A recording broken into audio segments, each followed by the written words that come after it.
ওই যে আল্লাহ দিন প্রচার করার জন্য এক দেশ থেকে আর দেশে চলে গেছেন, মাল সম্পদ কিছুটা নিয়ে গেছে, তার সম্পদগুলো ফুরায় গেছে। সম্পদ চিন্তা ভাবনা করতেছে, আমার দিনের দাওয়াত জানানো বাকি আছে, আমি এখান থেকে কেমনে যাব? যাওয়া তো ঠিক হবে না। একটা কাজ করতে পারি, সেটা হলো আমি সারাদিন রোজা রাখবো আর সন্ধ্যা বেলা ইফতার করবো এবং সারা রাত আল্লাহ তাআলার ইবাদত করতে কাটাইবো। এই যে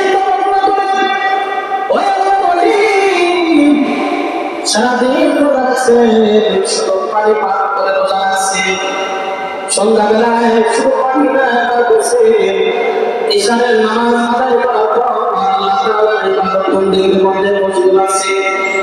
ওই সময় এক কাঠুরিয়া এসে বলতেছে,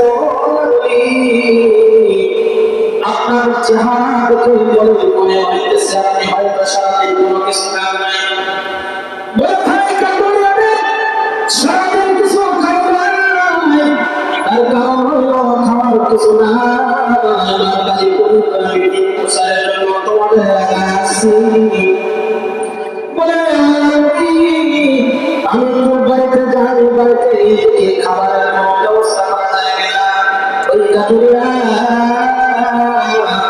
চলে গেছেন বাড়িতে, যাওয়ার পরে স্ত্রীকে বলতেছে, আমার স্ত্রী তুমি খানা খাও।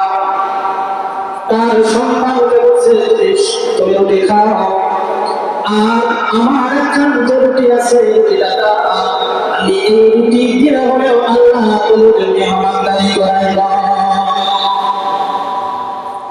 কাঠুরিয়ার স্ত্রী বলতেছে, স্বামী আপনি কেমন স্বামী, আপনি খাবেন না আমি খাবো, তা হইতে পারে না, আমার রুটিটা নিয়ে যান। সন্তান বলতেছে, ও বাবা আপনি কেমন বাবা যে আপনি খাবেন না মেহমানদারি করবে, আর আমি কেমনে খাবো, আমার রুটিটাও আপনি চলে যান।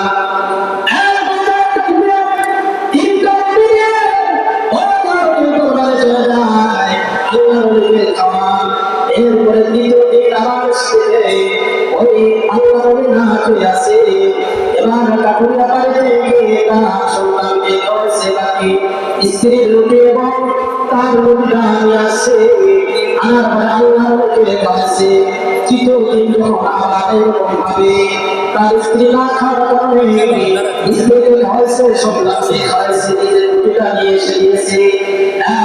বলতেছে, আল্লাহ আগামীকাল আপনি এখানে থাকবেন না, এখানে থাকবেন না, চলে যাবেন।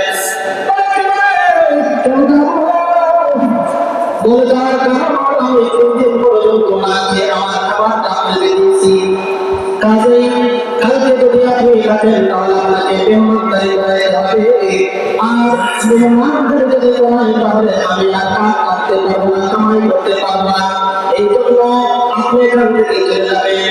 ওই আল্লাহ বলতেছে, ভাই আমি না যাওয়ার কারণ হলো তোমার খাবারটাকে হালাল হালাল, প্রথম দিন 3টা রুটি খাওয়ার কারণে আমাকে আল্লাহ তাআলা 3বার রাসূলের সাথে সাক্ষাৎ করাইছে। দ্বিতীয় দিন 2বার, তৃতীয় দিন একটা কিছু হয়তো একটা কিছু খাবার হালাল খাবার মুসিরা আমি আল্লাহর নবীর কাছে সামনে দেখব।